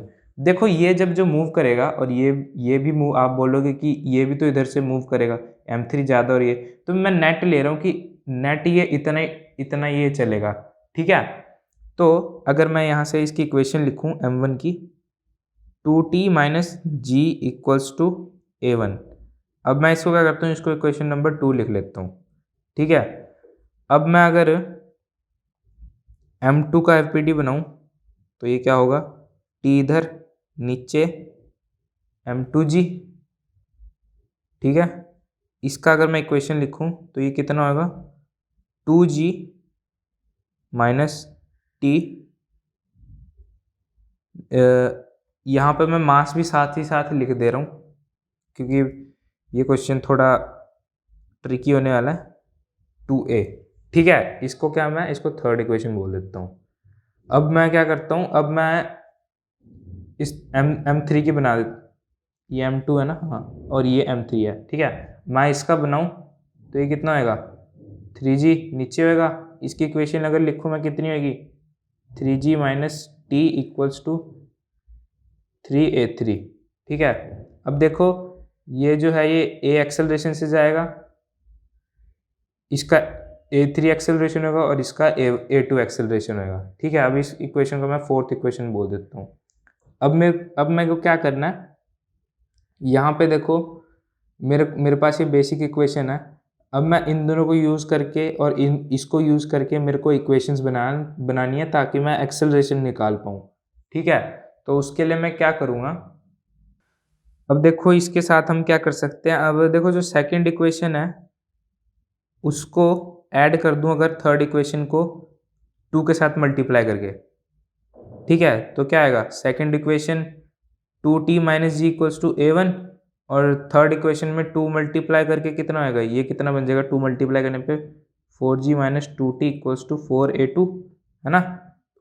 इसको और इसको ऐड करने पे कितना आएगा, 2t से 2t कैंसिल हो जाएगा, माइनस जी प्लस 4g कितना 3g हो गया, इक्वल्स टू 4a2 ये, और साथ ही में a1, ठीक है, ये a1 आ गया।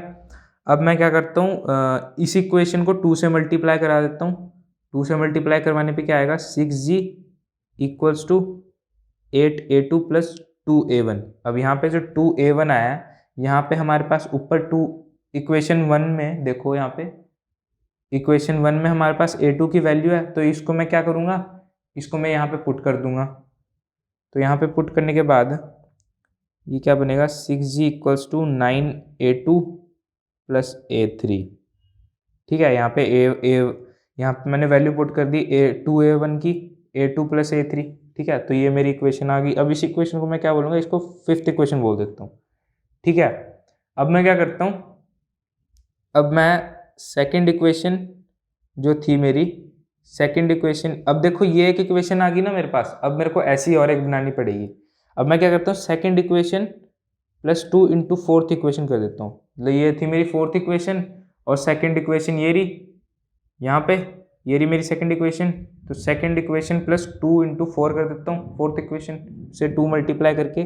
तो ये कितना आएगा, ये आ जाएगा 2t minus g plus 6g minus 2t equals to a1 plus 6a3, ठीक है। तो इसको सॉल्व करने पे 2t कैंसिल, यहाँ से क्या आ जाएगा, 5g equals to 6a3 plus a1। अब इस इक्वेशन को मैं अगर 2 से मल्टीप्लाई करा दूँ तो कितना आ जाएगा मेरा, 10g equals to 12a3 plus 2a1। यहाँ पे भी 2a1 आ गया, तो यहाँ पे 2a1 की वैल्यू मैं पुट करूँगा तो कितना आएगा, 10g equals to 12a3 plus a2 plus a3। तो ये इक्वेशन लास्ट कैसे कितनी आई, 10g equals to a2 plus 13a3, ठीक है। अब ये जो इक्वेशन आई है इसको मैं सिक्स्थ इक्वेशन बोल देता हूँ, ठीक है। ये देखो ये इक्वेशन जो आई है इसको मैं सिक्स्थ इक्वेशन बोल देता हूँ। अब क्या करना है, अब मैं सिक्स्थ इक्वेशन को 9 से मल्टीप्लाई करके फिफ्थ इक्वेशन से माइनस करवा दूं तो मेरा क्या आ जाएगा, मेरा एक्सेलरेशन आ जाएगा, ठीक है। अब देखो मैंने क्या कहा कि मैं सिक्स्थ इक्वेशन को 9 से मल्टीप्लाई करके फिफ्थ इक्वेशन से माइनस करा देता हूँ। तो क्या आएगा मेरा वो करके, 90g minus 6g equals to 9a2 minus 9a2 plus 117a3 minus a3। तो ये कितना आ गया, 84g इक्वल्स टू 116a3। तो यहाँ से मेरी a3 की वैल्यू कितनी आई, 84/116g, ठीक है। तो इसको सॉल्व अगर आप कर दोगे तो a3 की वैल्यू कुछ 21g/29 आ जाएगी, ठीक है, ये आ गई हमारी A3 की वैल्यू, हमारी A3 की एक्सेलरेशन आ गई। अब मैं क्या करता हूँ, जो 6th इक्वेशन थी हमारी, उसमें मैं वैल्यू पुट कर देता हूँ A3 की। ठीक है, तो वो क्या थी, 6G equals to 9A2 plus A3। यहाँ पे A3 की वैल्यू अगर मैं पुट कर दूँ तो 9A2 यहाँ से मैं इधर कर लेता हूँ, A2 की वैल्यू निकालनी है तो 6G माइनस 21G/29। अब इसके बाद आप इक्वेशन सॉल्व करोगे तो ये कितना आ जाएगा, ये आ जाएगा A2 इक्वल्स टू, ये आ जाएगा 17G/29। ये थोड़ा कंफ्यूजिंग हो सकता है पर इसमें ज़्यादा कुछ नहीं है, इसमें बस कैलकुलेशन थोड़ी लेंथी हो जाएगी इसके बाद। उसके बाद बस आपको एक बार इक्वेशंस अगर आपने अच्छे से बना ली तो आपका क्वेश्चन खत्म। ठीक है, उसके बाद बस एक कैलकुलेशन ही लेंथी है। ठीक है, ये आ गया मेरा A2। अब मेरे को A1 निकालने के लिए मैं क्या करूँगा, फर्स्ट इक्वेशन में वैल्यूज पुट कर देता हूँ A2 और A3 की दोनों की। तो 2A1 equals to A3 plus A2 plus A3 था ना, तो ये आ गया हमारा। तो A1 कितना आया, A2 प्लस A3/2, यानी कि इसमें अगर वैल्यूज आप पुट करोगे इन दोनों की और डिवाइडेड बाय 2 करोगे तो मेरा A1 का आंसर कितना आएगा, 19G/2, 29 सॉरी 19G/29। ये आ गया मेरा A1 का। ठीक है, A1 की वैल्यू आ गई। अब हमारा उसके बाद क्वेश्चन क्या बोल रहा था कि how long will it take before M1 strikes the pulley, मतलब M1 जो है वो पुली को स्ट्राइक करने में कितना टाइम लगेगा है। तो यहाँ पे अगर मैं सेकंड इक्वेशन यूज करूँ मोशन की, प्लस हाफ A_t², यहाँ पे A1 आएगा ना, तो हमें टाइम निकालना है। तो S उसमें कितना है, 0.2 यानी कि 20 सेंटीमीटर, तो मीटर में चेंज कर लिया। इनिशियली वो 0 पे था। हाफ एक्सेलरेशन उसका कितना है A1, 19G/29 t²। यहाँ से अगर आप सॉल्व करोगे तो आपका t का वैल्यू कितना आ जाएगा, 0.25 सेकेंड्स। ठीक है, हमारा क्वेश्चन है calculate the tension in the string shown in the figure, the pulley and the string are light and all surfaces are frictionless. हमारे पास ये गिवन है। ठीक है, अब यहाँ पे देखो हमें टेंशन निकालना है, तो टेंशन एक तो इधर होगा, ठीक है, और इधर होगा टेंशन। अब देखो मोशन किस डायरेक्शन में होगा, इस डायरेक्शन में, एक्सेलरेशन इस डायरेक्शन में होगा, और इधर भी एक्सेलरेशन इस डायरेक्शन में होगा मान लो। ठीक है, अब यहाँ पे 1 kg का मास है तो यहाँ नीचे कितना होगा, ये g है ना। मैं अगर अलग से बनाऊँ, देखो ये मैं इसका बना रहा हूँ, इस तरफ एक तो टेंशन इसे लग रहा है। ठीक है, तो यहाँ पे T इक्वल्स टू एम हो गया ना, नेट फोर्स ही T इक्वल्स टू एम हो गया। ठीक है, तो T कितना हो गया, मास कितना था, 1 था, तो T इक्वल्स टू A हो गया। ठीक है, अब मैं दूसरे वाला बनाऊँ, ये वाला बनाऊँ अगर, तो यहाँ पे mg लग रहा है और टेंशन ऊपर लग रहा है T। ठीक है, तो इसकी इक्वेशन लिखो तो mg minus T equals to ma हो गया, है ना। तो यहाँ से वैल्यूज अगर मैं पुट करूँ मास की, g minus t equals to a। अब यहाँ पे अगर मैं a की वैल्यू पुट करूँ, g minus t equals to t, यानी कि 2t इक्वल्स टू g। तो t की वैल्यू कितनी आई, g/2, यानी कि t की वैल्यू कितनी आई, t इक्वल्स टू 5। g हमें 10 दे रखा था, तो t इक्वल्स टू कितना आ गया, 5। हमारा क्वेश्चन है consider the situation shown in figure, both the pulleys and the string are light and all the surfaces are frictionless. Find the acceleration of the mass m, find the tension in the string, calculate the force exerted by the clamp on the pulley A in the figure. हमें बोल रखा है ये कुछ arrangement है, हमें बोला है इसका एक्सेलरेशन निकालना हमें ए पार्ट में, और हमें स्ट्रिंग में find the tension in the string, हमें स्ट्रिंग में टेंशन निकालना कितना है, और हमें कितना force exerted by the clamp on the pulley A, मतलब इस क्लैंप के द्वारा इस पुली ए पे कितना फोर्स एक्सर्ट हो रहा है। ठीक है, तो यहाँ पे हम पहले यहाँ पे अगर हम बना ले कि ये इधर टेंशन टी होगा, ठीक है, और साथ ही में इधर भी टेंशन टी होगा और इधर भी टेंशन टी होगा, इधर टेंशन टी इधर टेंशन टी, यानी कि यहाँ पे कितना 2t टेंशन। ठीक है, ये मास 2m है, ये पुली बी है और ये पुली ए है। ये मान लो ए एक्सेलरेशन से नीचे जा रहा है।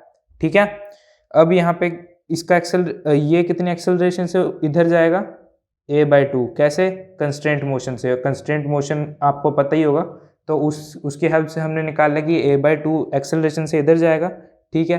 अब ए पार्ट अगर मैं करूँ, मैं अगर FBD बनाऊँ 2m का, तो वो क्या होएगा, इधर 2t एक्सेलरेशन इधर a/2 की है, ठीक है, यानी कि 2t equals to 2m a/2, यानी कि t इक्वल्स टू ma/2। ये आ गया हमारा टेंशन, ठीक है।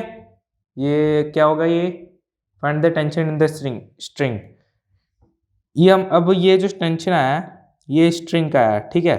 अब यहाँ पे अगर मैं, हमें एक्सेलरेशन बोला है ना, तो यहाँ से अगर मैं FBD बनाऊँ m मास का, ये 2m मास का बनाया था हमने ना, तो ये टेंशन T, नीचे mg, ठीक है, और ये नीचे ए एक्सेलरेशन से जा रहा है, ठीक है। तो mg minus t equals to ma, यानी कि mg इक्वल्स टू 3ma/2।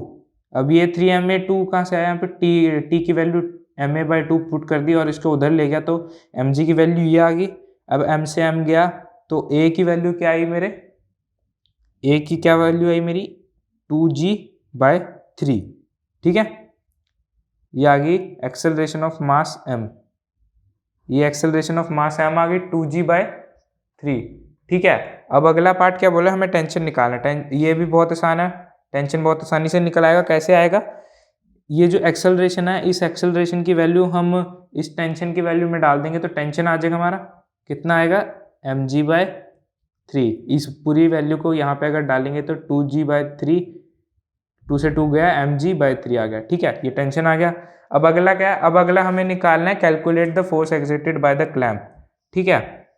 तो अगर मैं इस क्लैंप का, यहाँ पे जो ये क्लैंप है, ये जो क्लैंप है, इस पे अगर फोर्स बनाऊँ, तो देखो एक टेंशन ऐसे है, ये टेंशन अगर इधर से देखूँ तो ये इस डायरेक्शन में होगा ना टेंशन, ये इधर से देख रहा हूँ तो इस डायरेक्शन में, इधर से देखूंगा तो इस डायरेक्शन में टेंशन।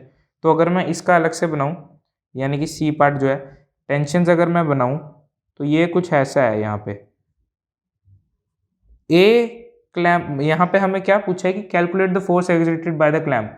क्लैंप जो है पुली पे कौन सी फोर्स लगाएगा, जो पुली की फोर्स, जो पुली क्लैंप पे फोर्स लगाएगा, ठीक है, तो क्लैंप जो उसे रिएक्शन देगा वही फोर्स ये लगाएगा ना, मतलब जो पुली का फोर्स होएगा उसका जो रिएक्शन होएगा वही फोर्स वो लगा रहा है ना, और रिएक्शन बेसिकली हमें रिएक्शन ही पूछा है, ठीक है। तो हमें यहाँ पे टेंशन दे रखा है, ये इस डायरेक्शन में, टेंशन इस डायरेक्शन में, तो इनका रिजल्टेंट इस डायरेक्शन में होगा, ठीक है। तो ये कैसे, कितना फोर्स होगा, t² प्लस t², है ना। तो ये क्या है, t√2, t की वैल्यू कितनी है, mg√2/3, ये आ गया फोर्स, बस। हमारा क्वेश्चन है find the acceleration of the block of mass m in the situation shown in figure, all the surfaces are frictionless and the pulleys and the string are light. हमें acceleration बताना है इस मास का, ठीक है। तो अब यहाँ पे देखो, यहाँ पे टेंशन T होगा, यहाँ पे टेंशन T होगा, यहाँ पे टेंशन T होगा, और यहाँ पे देखो, यहाँ पे टेंशन T, यहाँ पे टेंशन T, यानी कि यहाँ पे कितना 2T टेंशन होगा, ठीक है। अब देखो हमें इसका एक्सेलरेशन निकालना है, तो मान लो ये इस डायरेक्शन में ए की एक्सेलरेशन से जा रहा है, ठीक है, ये इस डायरेक्शन में ए की एक्सेलरेशन से जा रहा है, यानी कि ये नीचे जा रहा है, साथ में ये भी नीचे जाएगा, तो इसका मतलब इसका ये कितने एक्सेलरेशन से जाएगा, a/2। a/2 कैसा है, कंस्टेंट मोशन, आपको पता ही होगा कंस्टेंट मोशन से a/2 ये कैसे आया, ठीक है। तो अब यहाँ पे हमें एक्सेलरेशन निकालना है। अब मैं क्या करता हूँ, ये देखो जैसे ये mg है, mg यहाँ डाउनवर्ड लगेगा, है ना।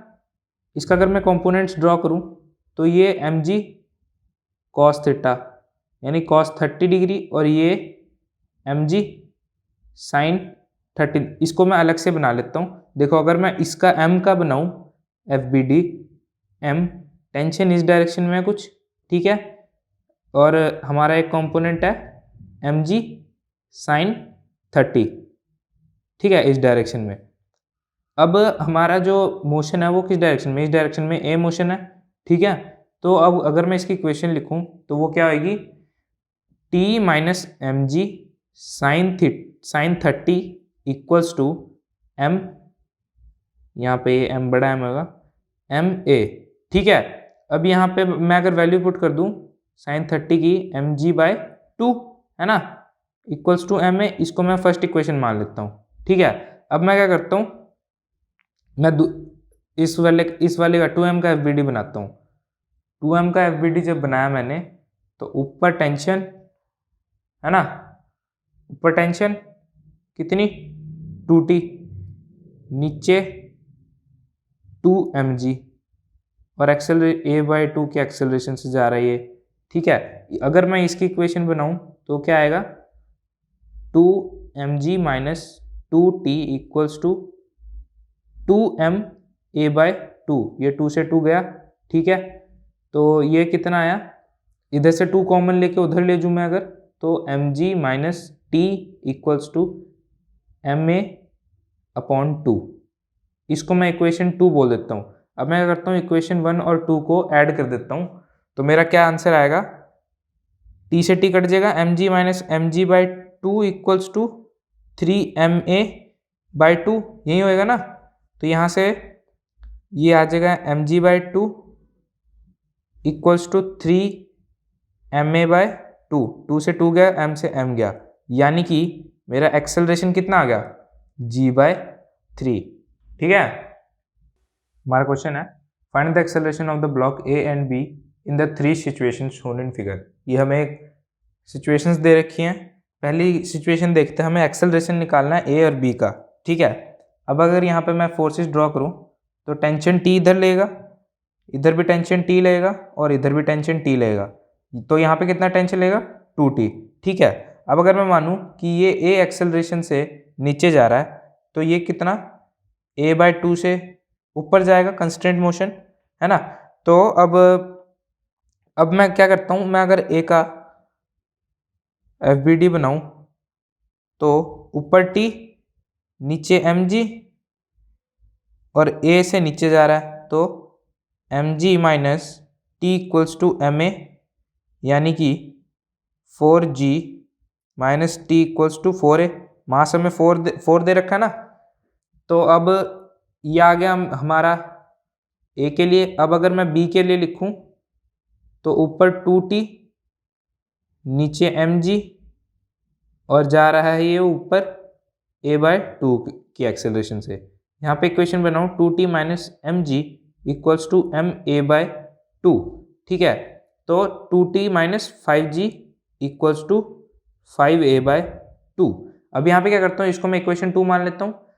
मेरे को एलिमिनेट करना है, तो इस इक्वेशन को 2 से मल्टीप्लाई कर दूँ अगर, 8g minus 2t equals to 8a, इसको मैं फर्स्ट इक्वेशन मान लेता हूँ। तो अब क्या करता हूँ, फर्स्ट और सेकंड इक्वेशन को ऐड कर दूँ अगर मैं, तो क्या आएगा मेरा, 2t से 2t कैंसिल हो जाएगा, 8g minus 5g, 3g equals to 8a plus 5a, कितना आ जाएगा मेरा, 21a/2, है ना। यहाँ से मेरा a का वैल्यू कितना आया, a का वैल्यू आया मेरा 2/7g। अब ये जो a का वैल्यू आया, ये आया है a के लिए, a ब्लॉक का एक्सेलरेशन आया।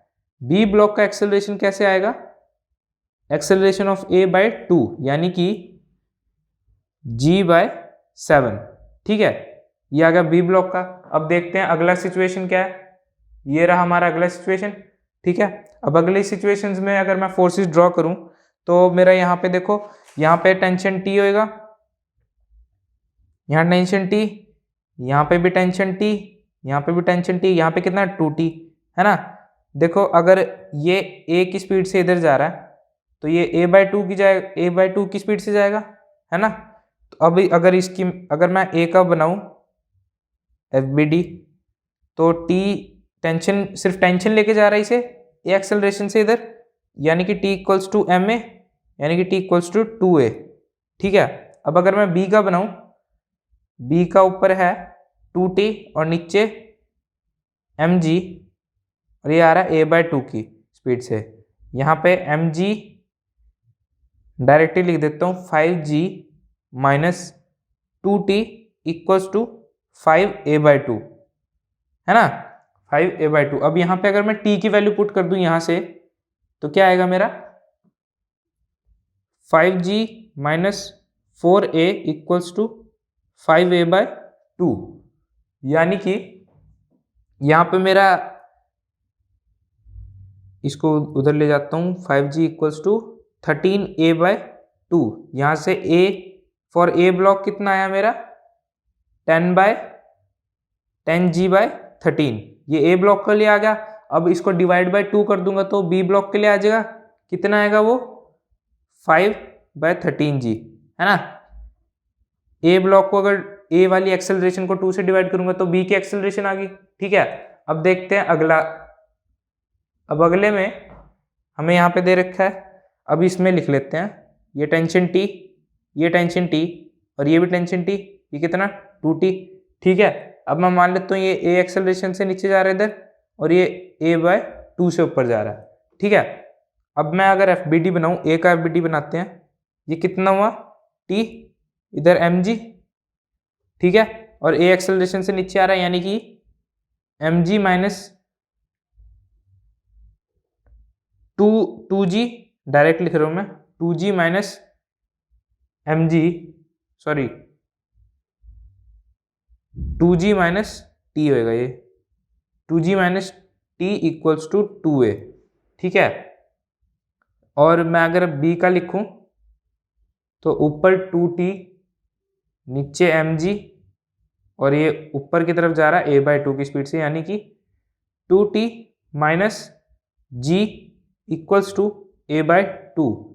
यहाँ पे m हमें 1 दे रखा है, ठीक है। अब यहाँ पे मेरे को t एलिमिनेट करना है, तो इस पूरी इक्वेशन को 2 से मल्टीप्लाई अगर मैं कर दूं, 4g minus 2t equals to 4a, इसको इक्वेशन 1 मान लेते, तो इसको इक्वेशन 2, वही सेम कंसेप्ट। अब यहाँ पे क्या करता हूँ मैं, फर्स्ट और सेकंड को ऐड, ठीक है। ऐड करके क्या आएगा मेरा 3g, t से t, 2t से 2t कैंसिल हो जाएगा, 4a प्लस a/2, यानी कि 3g इक्वल्स टू 9a/2। तो a की वैल्यू कितनी आई मेरी, यहां से अगर मैं इसे इधर ले जाऊं तो ये आ जाएगा, इसको उधर ले जाऊं तो ये आ जाएगा 6/9g, यानी कि 2/3g, ये आया a का। अब इसको मैं 2 से डिवाइड कर दूं तो क्या आ जाएगा मेरा b का, यानी कि 2 से डिवाइड करा तो कितना आया g/3, ये आ गया b और ये आ गया a का, है ना, सिंपल। हमारा क्वेश्चन है find the acceleration of 500 gram block in figure. हमें इसका एक्सेलरेशन निकालना है। तो पहले अगर मैं फोर्सेस बनाऊं तो इधर टेंशन T और इधर टेंशन T। अब यहाँ पे स्ट्रिंग चेंज हो गया तो यहाँ पे टेंशन मैं T1 मान लेता हूँ, ठीक है। तो यहाँ पे भी टेंशन T1, ठीक है। अब मान लो ये एक्सेलरेशन A एक्सेलरेशन से इधर जा रहा है, यानी कि ये इधर जा रहा है, और ये A एक्सेलरेशन से ऊपर जा रहा है, ठीक है। अब मैं करता हूँ, अगर मैं 500 ग्राम वाले का FBD बनाऊं तो ये mg, ये ऊपर t टेंशन, नीचे एक्सेलरेशन जा रहा है, ठीक है। इसकी इक्वेशन बनाऊं तो 0.5g minus t equals to 0.5a, यहाँ पे मैंने kg में चेंज कर लिया, ठीक है। अब इसको मैं इक्वेशन 1 बोल देता हूँ, ठीक है। यहाँ पे अगर मैं FBD बनाऊं 100 ग्राम वाले का, अब देखो यहाँ पे टेंशन T लग रहा है, ठीक है। और यहाँ पे अगर मैं mg बनाऊं इधर, ये लो mg बना लिया, इसका कंपोनेंट बनाऊं इस तरफ कौन सा आएगा mg साइन थीटा, ठीक है। तो इस तरफ T और इस तरफ कौन सा आएगा mg साइन 30 डिग्री, ठीक है। और इधर एक और लग रहा है, क्या है वो टेंशन T1, ये रहा, ठीक है। तो और ये इधर जा रहा है एक्सेलरेशन से, तो मैं इसकी इक्वेशन लिखूँ T minus T1 minus mg/2, ये साइन थीटा वाला कंपोनेंट, और ma, ठीक है। यहाँ से अगर मैं इसे अच्छी तरह लिखूँ T माइनस T1 माइनस 0.05 ग्राम, सॉरी ये 0.5 ग्राम ही होगा, हाँ 0.1a, हाँ ठीक है। यहाँ पे 2 से डिवाइड हो जाएगा, ठीक ही लिखा था 0.1a, ठीक है। अब इसको क्या करता हूँ, इसको इक्वेशन 2 बोल देता हूँ मैं। अब मैं क्या करता हूँ, मैं अगर अब 50 वाले का बना 50 ग्राम का बनाऊँ अगर मैं, तो T1 और नीचे mg, ठीक है। तो इसका इक्वेशन अगर मैं लिखूँ तो ये आएगा T1 minus mg equals to ma, यानी कि T1 minus 0.05 gram equals to 0.05। ठीक है, इसको मैं इक्वेशन थर्ड बोल देता हूँ। अब मैं क्या करूँ, इक्वेशन 1 और इक्वेशन 2 को अगर ऐड करूँ तो मेरा क्या आएगा, देखो 0.45g minus T1 equals to 0.6a। यहाँ मैंने डायरेक्ट सॉल्व कर दिया इन्हें। ठीक है, ये T1 है। ठीक है, T से T कैंसिल हो जाएगा, ये ऐड हो जाएंगे और ये भी ऐड हो जाएंगे, तो ये कितना है। अब इसको मैं इक्वेशन 4 बोल देता हूँ। अब मैं क्या करूँगा, इक्वेशन 4 और इक्वेशन 3 को ऐड कर दो, तो 0.40g इक्वल्स टू 0.05a। ठीक है, यहाँ से a की वैल्यू कितनी आई, 0.40 अपॉन 0.65, ये 65 है a। यहाँ से एक्सेलरेशन की वैल्यू कितनी आ गई, 8/13g। ठीक है, हमारा क्वेश्चन है the monkey B shows in figure is holding onto the tail of the monkey A which is climbing up a rope. The masses of the monkeys A and B are 5 kg and 2 kg respectively. If A can tolerate a tension of 30 Newton in its tail, what force should it apply on the rope in order to carry the monkey B with it? यहाँ question क्या कह रहा है, question कह रहा है कि ये कोई रोप है, ठीक है, और ये मोंकी ए है और ये मोंकी बी है। ठीक है, अब क्वेश्चन कह रहा है कि जो मोंकी बी है वो अपनी टेल पे मैक्सिमम कितना टेंशन टॉलरेट कर सकता है, 30 न्यूटन का। ठीक है, ये मैक्सिमम टेंशन है जो अपनी टेल पे वो टॉलरेट कर सकता है।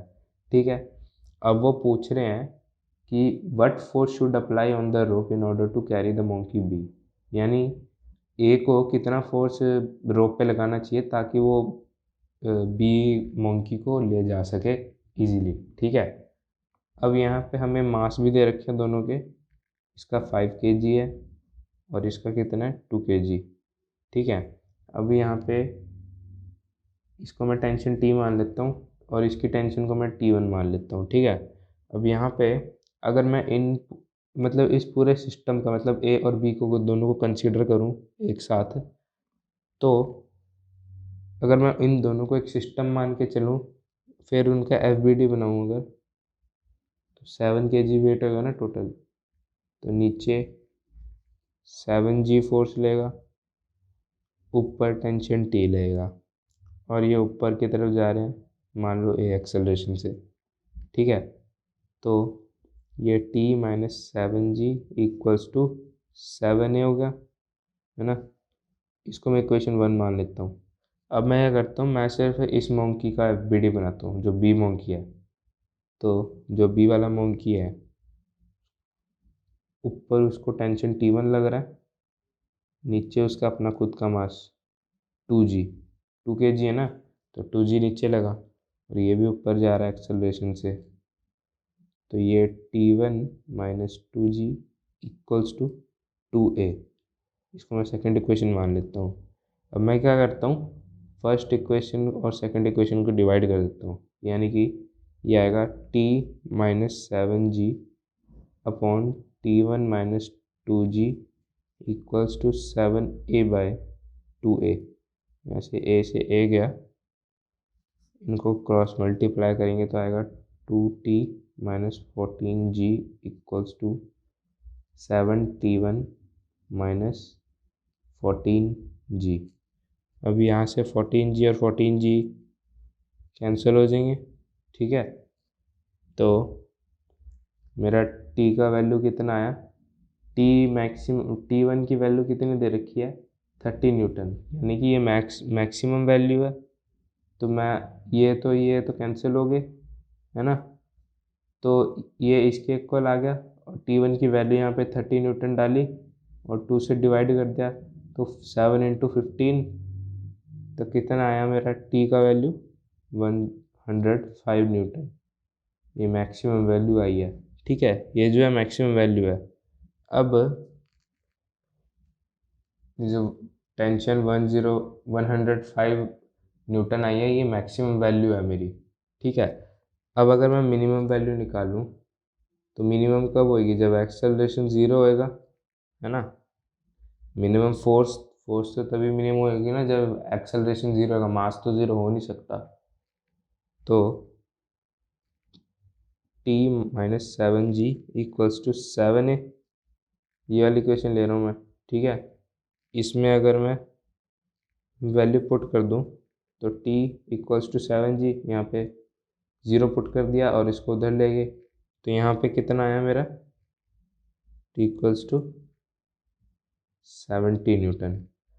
तो अब ये आ गया मिनिमम, तो मतलब 70 न्यूटन से 105 न्यूटन के बीच में अगर फोर्स लगाई जाए तो वो ए बी को इजीली कैरी करके रोप पे चढ़ सकता है, ठीक है।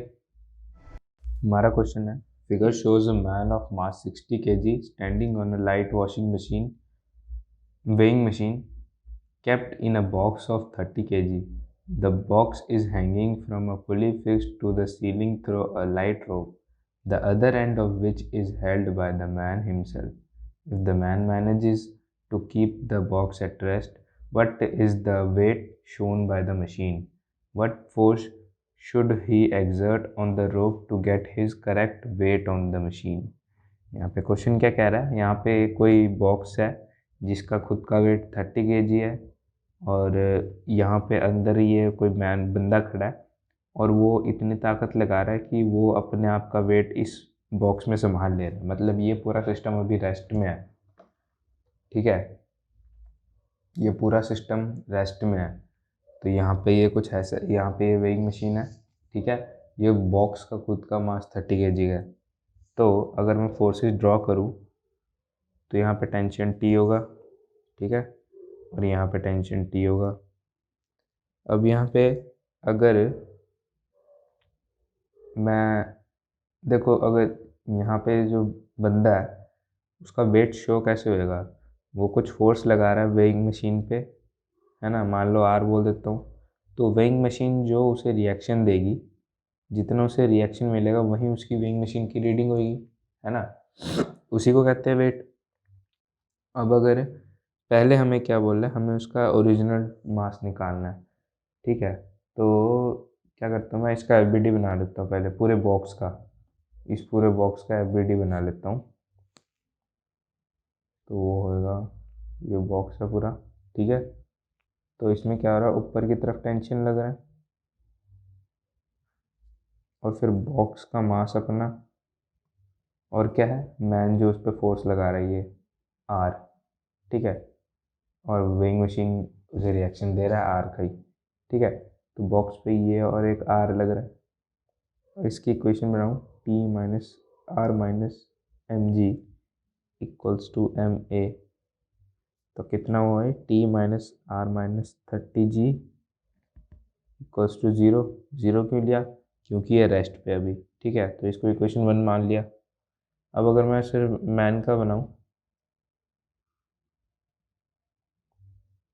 तो मैन का कैसे होएगा, ऊपर टेंशन टी लगेगा और साथ में वेइंग मशीन से जो उसे रिएक्शन मिल रहा है आर ऊपर की तरफ होएगा और नीचे उसका एम जी मास होएगा। तो ये T plus R minus m g equals to m a, ठीक है। तो T plus R minus 60 g equals to 0, इसको मैं इक्वेशन सेकंड मान लेता हूँ, ठीक है। ये भी एक्सेलरेशन इसकी 0 है, रेस्ट पे है, ठीक है। अब क्या करता हूँ मैं, सेकंड इक्वेशन को और फर्स्ट इक्वेशन को माइनस कर देता हूँ। माइनस करके क्या आएगा, टी से टी गया और ये आ गया 2r minus 30g equals to 0। तो यहाँ से r कितना आ गया, 15g। अब ये जो r है, ये r क्या है, रिएक्शन है, रिएक्शन में g भी इंक्लूडेड है। तो मास निकालने के लिए क्या करेंगे, हम g से डिवाइड कर देंगे, g से डिवाइड करने पे कितना आएगा मास, 15 kg, ठीक है। ये आ गया उसका ओरिजिनल मास की, उसका ओरिजिनल मास क्या है, 15 kg उसका ओरिजिनल मास आ गया। अब हमें क्या बोला है, हमें बोला है कि if what is the weight shown by what force should be exerted on the rope to get his correct weight on the machine। Correct weight अगर मशीन में चाहिए तो देखो, मान लो अगर उस वक्त अब वो रेस्ट पे नहीं होगा, ठीक है, तो मतलब वो कुछ ए एक्सेलरेशन से ऊपर जा रहा होगा, है ना। तो यहाँ पे अगर मैं ये वाली इक्वेशन लूँ तो टी माइनस, यहाँ पे रिएक्शन देखो, उसने बोल रखा figure shows a man of mass 60 kg। 60 kg अगर दिखा रहा है तो मैं अगर 60 kg पुट कर दूँ, 60 into g minus 30 g equals to m a, ठीक है। तो ये क्या होगा, T minus 90 g equals to 30 a। इस बार उसका कुछ एक्सेलरेशन होएगा ना, तो इसको मैं इक्वेशन थर्ड बोल देता हूँ। अब मैं अगर ये वाली इक्वेशन लूँ तो T plus R minus 60 g equals to 0 नहीं होगा, ये एम में होगा। तो यहाँ पे अगर आर की वैल्यू डाल दूँ मैं 60 g, तो क्या होगा, ये कैंसिल हो जाएगा। तो टी इक्वल्स टू 60 ए, ठीक है। ये मैन वाली इक्वेशन है, और ये, इसको मैं इक्वेशन 4 बोल देता हूँ। अब मैं करूँगा इक्वेशन थर्ड और फोर्थ को डिवाइड कर दूंगा, तो क्या आएगा मेरा, T minus 90 g upon T equals to 1/2, यानी कि 2t minus 180 g equals to T. तो यहाँ पे टी मेरा कितना आ गया, 180 g, यानी कि टेंशन मेरा कितना आया, इक्वल्स टू 1800 न्यूटन। ये आ गया मेरा टेंशन, ठीक है। हमारा क्वेश्चन है, a block A can slide on a frictionless incline of an angle theta and length L, kept inside an elevator going up with uniform velocity v. Find the time taken by the block to slide down the length of the incline if it is released from the top of the incline. यहाँ पे question क्या कह रहा है, question कह रहा है कि ये कोई ब्लॉक A है, ठीक है, ये थीटा एंगल पे इंक्लाइन पे रखा हुआ है, जिसका लेंथ कितना है, L है, ठीक है। तो ये यहाँ से यहाँ तक L है लेंथ उसका। ये एलिवेटर में रखा हुआ है, जो कि एलिवेटर क्या कर रहा है, कांस्टेंट v वेलोसिटी से ऊपर जा रहा है, ठीक है। वो बोल रहा है स्लाइड, जो ब्लॉक है वो पहले कहीं यहाँ पे था, ठीक है, मतलब स्टार्टिंग में एकदम, फिर वो स्लाइड करके एंड में पहुँच गया, ठीक है। तो हमें ये बताना है कि उसको टाइम कितना लगा है यहाँ से यहाँ पे आने में, ठीक है। तो यहाँ पे अगर मैं इसके फोर्सेस ड्रॉ करूँ, तो इधर नीचे तो उसे एम जी लगेगा, है ना।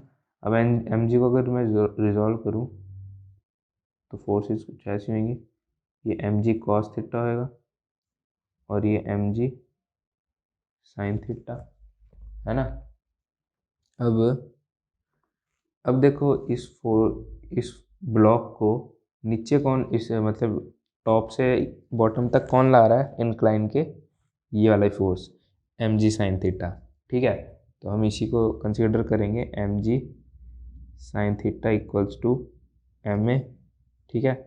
एम से एम कैंसिल, यहाँ से आ गया A equals to G sine theta, ठीक है। अब यहाँ पे हमारा डिस्टेंस क्या है, डिस्टेंस एल के बराबर है। तो अगर मैं ये इक्वेशन यूज करूँ, एस इक्वल्स टू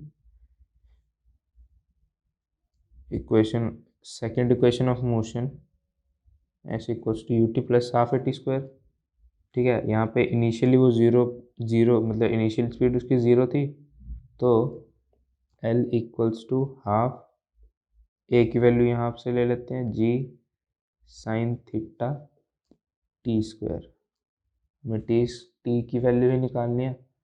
तो टी स्क्वायर इक्वल्स टू कितना आ गया, 2L/जी साइन थीटा, ठीक है। यहाँ से फिर टी की वैल्यू आ गई कितनी, टी इक्वल्स टू 2L/जी sine theta whole under root, ये आ गई टी की वैल्यू, ठीक है। इससे आसान सॉल्यूशन और कहीं नहीं।